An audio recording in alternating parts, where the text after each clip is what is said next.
Em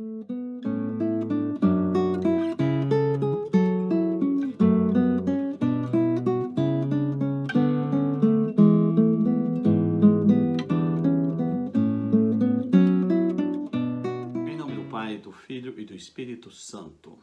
Olá, pessoal do Grupo Santo Anselmo, sejam bem-vindos ao nosso grupo de estudos. Sejam bem-vindos ao nosso curso de História da Igreja. Essa é a nossa 16ª aula. Nós vamos tratar dos últimos tempos, os últimos dias de Paulo em Jerusalém. Caso você goste desse nosso vídeo, deixe aí o seu joinha. Caso você não seja inscrito no nosso canal, inscreva-se no nosso canal. Conheça o nosso site www.gruposantoanselmo.com.br. Conheça o nosso perfil no Instagram, no Facebook e o nosso podcast. Todos eles com o nome Grupo Santo Anselmo. Então, fique conosco e vamos ver como foram os últimos dias de São Paulo em Jerusalém antes da sua viagem a Roma. Pode virar a página. A nossa aula de hoje está descrita na Bíblia, no livro de Atos, capítulo 21, versículos 17 até o capítulo 26, versículo 32. Abrange, portanto, 5 capítulos do livro de Atos. Paulo chega da terceira viagem missionária e vai a Jerusalém. Em Jerusalém, ele se encontra com Tiago. Tiago é o líder da igreja em Jerusalém, Tiago, filho de Alfeu, ou Tiago menor, e ele faz um relato dessa terceira viagem a Tiago, aos anciãos, e aos demais integrantes da igreja em Jerusalém, promovendo uma grande alegria, sobretudo no que diz respeito à conversão de pessoas de cultura grega, isto é, gentios ou não judeus, ao catolicismo. O catolicismo começa a crescer enormemente, começa a crescer mais entre os povos de cultura grega, mais entre os gregos do que propriamente entre os judeus. Em Atos capítulo 21, versículos 17 a 21, São Lucas nos faz esse relato. Mas os integrantes da igreja em Jerusalém temem pela vida de Paulo. Por quê? Nas 3 viagens que São Paulo faz, ele sempre relata em Jerusalém as grandes bênçãos de Deus e o grande número de conversão, tanto de judeus quanto de não-judeus. Mas o número de não-judeus começa a crescer mais, mas ainda existe um número considerável de judeus se convertendo ao catolicismo. No capítulo 21, versículo 22, Tiago, propriamente, e os outros anciãos manifestam a Paulo o temor de que os judeus possam lhe fazer mal. Porque o número de conversões é tão grande que incomodam os judeus mais ortodoxos, que veem no cristianismo uma deturpação do judaísmo e veem em Paulo o responsável pelo crescimento de conversão, pelo crescimento do cristianismo e pelo número razoável de judeus que se convertem ao catolicismo. Paulo, então, sendo um judeu, ainda observador dos ritos judaicos, embora ele não ensine a necessidade de observação desses ritos, ele próprio os observava, por opção dele. Ele então resolve fazer um rito de purificação próprio da lei de Moisés, para adentrar no templo e fazer a sua adoração a Deus. Ele faz esse rito, mas como ele estava acompanhado de alguns amigos que não eram judeus, os judeus do templo imaginaram que ele levaria para dentro do pátio dos judeus, o pátio dos homens, o templo, aqueles gregos que o acompanhavam. Paulo não fez isso, mas havia o temor de que ele pudesse fazer. Então, houve uma grande reviravolta, uma grande multidão de pessoas em torno de Paulo que queriam linchá-lo na entrada do templo, sob o pretexto de que ele iria profanar o templo, levando para dentro do templo homens não judeus, quando ele não iria fazer isso. Bom, a guarda romana chega para conter o tumulto e Paulo, então, se apresenta aos soldados romanos e invoca a sua condição de cidadão romano e o seu direito de se explicar. Isso está no capítulo 21, versículos 37 a 40. Olha que interessante. Paulo é um homem judeu, filho de judeus, da tribo de Benjamim, circuncidado ao 8º dia da linhagem de Israel, um judeu típico. Mas ele herdara do seu pai a cidadania romana. Isso lhe dava uma série de privilégios dentro do Império Romano. E é interessante que Paulo sabe aproveitar, sabe usufruir dos seus direitos de cidadão romano, como neste momento. No capítulo 22, do versículo 1 ao 21, Paulo faz um belo discurso contando toda a sua vida, desde o seu nascimento em Tarso até o dia em que ele encontra Jesus no caminho de Damasco.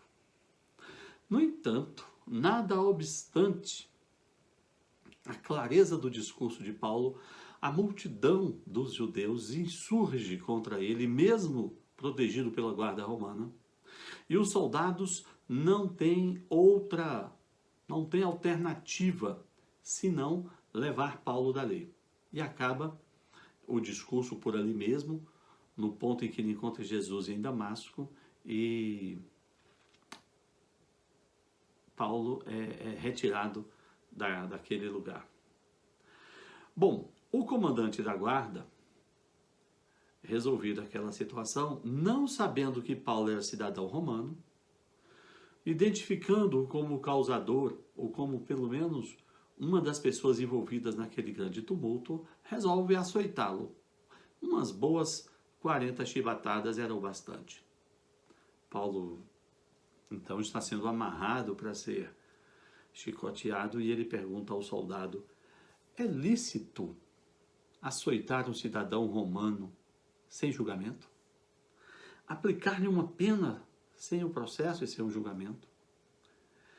Então, Paulo, dizendo isso, o soldado vai até o tribuno, o comandante da guarda, e diz: esse homem é cidadão romano.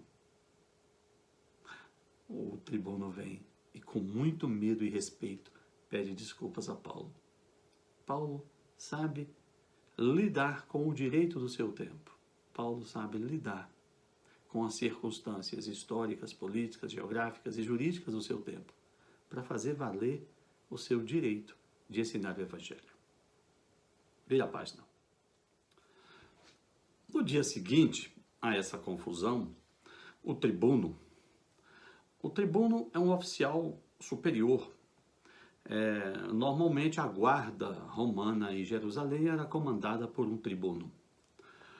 O tribuno, então, aquele mesmo que quisera açoitar Paulo sem julgamento, agora ele, querendo fazer a coisa certa, ele traz Paulo ao Sinédrio, ao Tribunal dos Judeus, para que ele fosse ouvido, para que se promova ali uma espécie de conciliação. O tribuno quer ouvir Paulo e o tribuno quer ouvir o Sinédrio. A ele interessa se a conduta de Paulo viola algum aspecto do direito romano. Porque, sendo ele um oficial superior de uma legião romana, a ele cabe a manutenção da ordem e o cumprimento da lei romana. Muito bem. Diante dessa conciliação promovida pelo tribuno com o Sinédrio, Atos capítulo 22, versículos 30 e seguintes, o que acontece? Paulo expõe por meio de um discurso toda a sua vida em Jerusalém, né? O seu nascimento em Tarso, a vinda para Jerusalém para estudar, a sua condição de aluno de Gamaliel, a sua conversão, enfim, e ele vai seguindo. Mas Paulo observa uma coisa. O espírito, a intenção daquelas autoridades judaicas era condená-lo de qualquer jeito. Eles não estavam nem um pouco interessados no discurso e na defesa de Paulo. Ele estava ali meio que enxugando gelo. Paulo, então, muito espertamente, arma uma jogada para acabar com aquela conciliação que não vai dar em nada. Como eu disse, Paulo sabe lidar com as circunstâncias do seu tempo. Ele sabe lidar com os aspectos políticos, ele sabe lidar com os aspectos filosóficos, ele sabe lidar com os aspectos jurídicos e religiosos. Ele estava diante de um tribunal composto por dois grandes grupos principais do judaísmo. Os fariseus, que acreditavam na ressurreição, e os saduceus, que não acreditavam na ressurreição. E lá pelas tantas, quando Paulo vê que aquela reunião não vai dar em nada, ele diz assim: olha, eu estou preso aqui por pregar a ressurreição de Cristo. Aí pronto, armou-se uma confusão, porque os fariseus acreditam na ressurreição, mas não acreditavam na ressurreição de Cristo. Os saduceus não acreditavam na ressurreição de Cristo e nem em nenhuma outra ressurreição. E Paulo deixa então que a confusão lá no plenário se estabeleça, que lutem, que digladiem entre si. E ele interrompe. E aí a reunião se mostra infrutífera, o tribuno vai: eu não vou me meter nessa confusão de ressurreição. Pega Paulo, leva Paulo de volta para a cadeia. Então Paulo se livra daquela conciliação que não ia dar em nada. Acontece que nesse meio tempo, essas autoridades e essa elite judaica armam um plano para matar Paulo. Assim como eles fizeram um plano para matar Jesus, assim como eles montaram um plano para matar Estevão, assim como eles fizeram um plano para prender e matar Pedro. Esse último eles não conseguiram. Eles depois fazem agora um plano para emboscar e matar Paulo. Mas acontece que em Jerusalém morava uma irmã de Paulo e um sobrinho de Paulo, isso é Atos 23:16, fica sabendo dessa armação dos judeus para matar Paulo. Ele vai até a cadeia e em uma visita ao seu tio ele conta a Paulo. Paulo então pede ao tribuno, ao oficial romano, que ouça o seu sobrinho. E diante disso fica patente até o risco de uma rebelião, porque como matariam Paulo? Invadiriam uma prisão romana? Então o tribuno, para evitar a confusão, toma Paulo e leva Paulo para uma outra cadeia, na cidade de Cesareia. Cesareia de Filipe é uma cidade na costa do Mediterrâneo, mais ao norte de Jerusalém. E lá fica Paulo preso. A situação, então, passa para as mãos do governador. O governador da Judéia, nessa época, era um camarada chamado Marco Antônio Félix. O Marco Antônio Félix, então, vai instaurar um processo contra Paulo, para julgar Paulo pela eventual infração, pelos eventuais crimes cometidos. Ora, o Marco Antônio Félix é o governador romano. A ele interessa a conduta de Paulo em face do direito romano. Mas ele precisa manter uma certa paz na Judéia. Roma quer manter a paz e arrecadar impostos. Então, ele trata o processo com muita morosidade, porque, de um lado, ele não tem como acusar Paulo, pois Paulo não violou nenhuma lei romana, nem mesmo a lei judaica. Paulo anuncia Jesus, Paulo não fala contra o judaísmo. Então, Marco Antônio Félix vai levando o processo em banho-maria para não desagradar os judeus, mas também não pode condenar Paulo. Mas Lucas, lá no capítulo 23, 24, Lucas vai nos mostrar um lado pérfido do Félix. Lucas vai dizer assim, entre aspas, Félix esperava que Paulo o subornasse. Olha que safadeza! Ele promove um processo moroso esperando que Paulo tivesse dinheiro para suborná-lo para que ele pudesse. Mas Paulo, obviamente, não vai cometer um crime, não vai cometer um ato desatino desses. E Paulo fica então 2 anos preso em razão da morosidade do processo promovido pelo governador Félix. Acontece que 2 anos depois, o governador Félix é substituído por outro governador, o Festo. Atos capítulo 24, versículo 27. E Festo, então, fica sabendo de Paulo na prisão.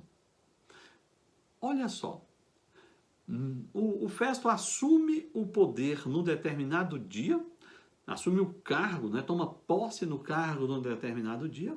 Na semana seguinte, os judeus do Sinédrio já vão a Cesareia, já vão falar com o novo governador, com Festo, para que ele seja diligente no julgamento de Paulo, para que Paulo seja julgado logo, para que Paulo seja condenado. Mas os judeus ainda são espertos.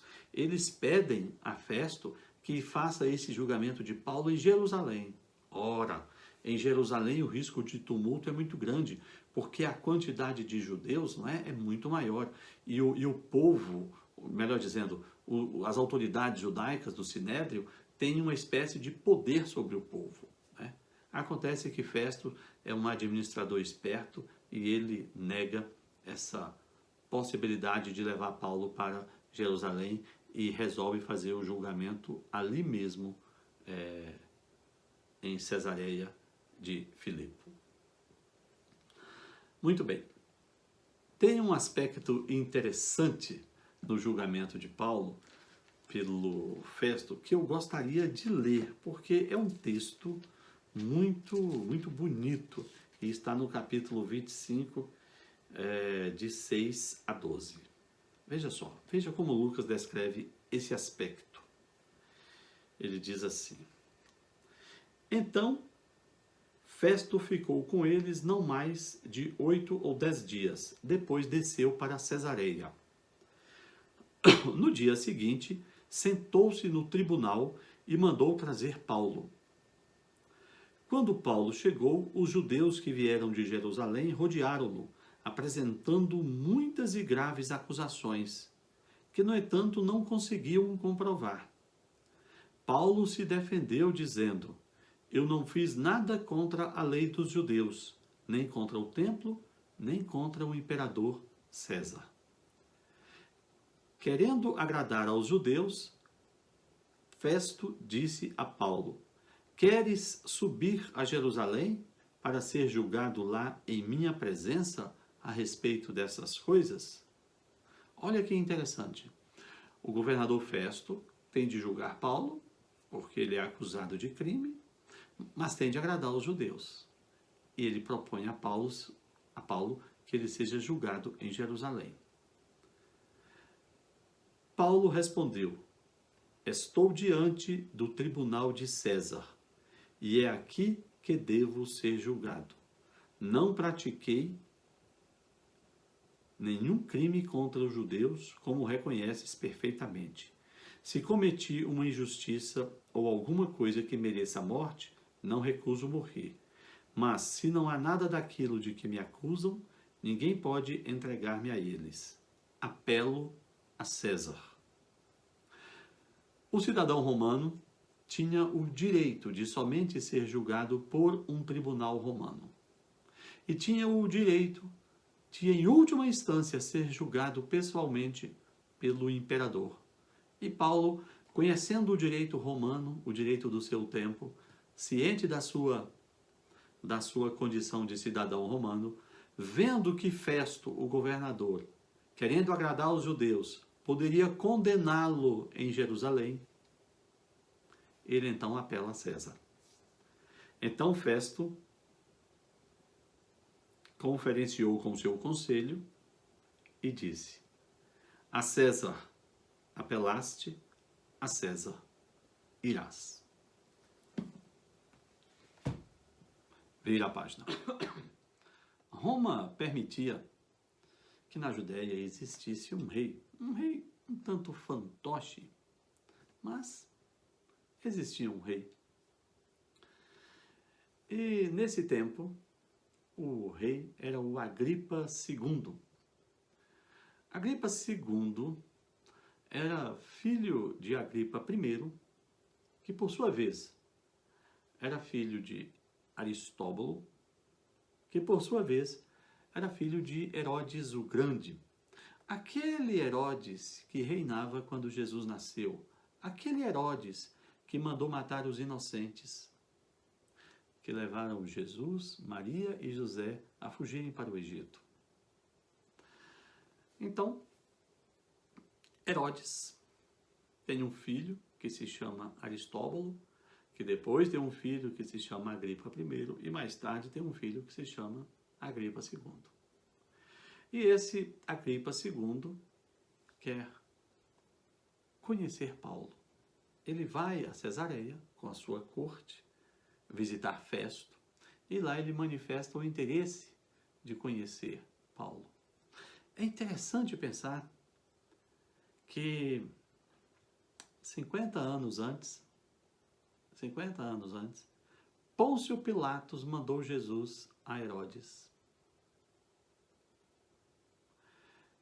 E agora, o seu neto quer conhecer Paulo, preso nas mesmas circunstâncias, preso e sob a responsabilidade do novo governador romano, de alguém que depois de várias sucessões substituiu o próprio Pôncio Pilatos. Que curioso, né? Uma história semelhante. Pois bem, Paulo então faz um belo discurso e conta parte da história de Israel e conta a sua história de vida, a sua história missionária. E estando diante do rei dos judeus, Paulo o desafia sobre a realidade religiosa de Israel e a condição de Jesus como Messias. O discurso de Paulo é muito forte, a ponto de deixar o governador Festo, de certa forma, entediado. Tem um certo momento, São Lucas nos narra, eu gostaria de ler essa parte novamente. Paulo assim falava em sua defesa, quando Festo, não suportando mais as suas razões, o interrompeu em alta voz, dizendo: "Estás louco, Paulo? Teu muito estudo te fez enlouquecer." Olha que interessante. O governador romano sabia quem era Paulo. Já o interrogara outras vezes e ele estava diante de um grande intelectual. Um homem que conhecia o direito romano, o direito hebraico, a história romana, a história hebraica, as escrituras, a filosofia, as correntes filosóficas de sua época. O camarada não tem outras palavras a não ser reconhecer a intelectualidade de Paulo, e para não dizer que Paulo está com a razão, ele diz: "Está louco? O teu muito conhecimento te faz delirar, te fez enlouquecer." Paulo então sai dessa com uma charada para constranger o rei Agripa II. Paulo diz: "Não estou ficando louco, excelentíssimo Festo. Estou falando palavras verdadeiras e de um são juízo. O próprio rei, diante de quem estou falando com toda franqueza, certamente está a par dessas coisas. Acredito que nada disso lhe seja desconhecido, pois essas coisas não aconteceram em um lugar distante. Rei Agripa, acreditas nos profetas?" Olha só, rei Agripa, rei de Israel, você acredita nos profetas? Bem sei que acreditas. Ele passa a bola para o Agripa. Se o Agripa disser que não acredita, fica mal com o povo. Se disser que acredita, dá razão a Paulo. Olha como Paulo é sagaz. E Agripa diz a Paulo: "Por tão pouco queres me convencer a ser cristão?" Ele fica constrangido, ele não pode dizer nenhuma coisa nem outra, então ele tenta diminuir Paulo. "Paulo, por tão pouco você quer me convencer a ser cristão?" E Paulo respondeu: Paulo não deixa barato. Majestade, ou por pouco ou por muito, não só Vossa Excelência, mas todos aqui deveriam ser cristãos. Camarada, é brilhante, é fantástica a resposta de Paulo. Diante disso, ele cala o governador, cala o rei, deixa todo mundo sem graça. Olha o que acontece. O rei levantou-se, com ele o governador, Berenice, a sua esposa, e todos que participavam da sessão. Enquanto saíam, o governador e o rei conversaram em silêncio. E o governador disse: esse homem não fez nada de errado. Eu deveria soltá-lo, mas ele apelou a César. Olha, a mesma conclusão de Pôncio Pilatos. Cristo não cometeu crime algum. Pôncio Pilatos poderia soltá-lo, mas com medo dos judeus, resolveu lavar as mãos em um gesto patético e mandou Cristo ser crucificado. Aqui, o sucessor do sucessor do sucessor de Pôncio Pilatos vê que Paulo não cometeu crime algum, mas com medo dos judeus, não solta Paulo. E Paulo, para não ser condenado em Jerusalém, valendo-se da sua condição de cidadão romano, apela a César. Então, meus caros, são os últimos dias de São Paulo em Jerusalém e em Cesareia. São dias tumultuados, dias de conflitos, dias de agressão a Paulo, prisão, defesa, um processo moroso com Félix, que não leva a nada, um processo com Festo, o governador seguinte, que tendia a entregar Paulo aos judeus para ser morto, e Paulo se vale da sua condição de cidadão romano e apela a César. E com isso, Festo não tem alternativa a não ser enviar Paulo preso a Roma para ser julgado pelo imperador. É isso. É um grande exemplo que São Paulo nos dá aqui, de conhecimento das circunstâncias do seu tempo, das condições do seu tempo, e valer-se licitamente das condições do seu tempo para anunciar o Evangelho e ser testemunha de Cristo. Que São Paulo nos inspire e interceda por nós, para que nós possamos seguir o seu exemplo. Em nome do Pai, do Filho e do Espírito Santo. Amém.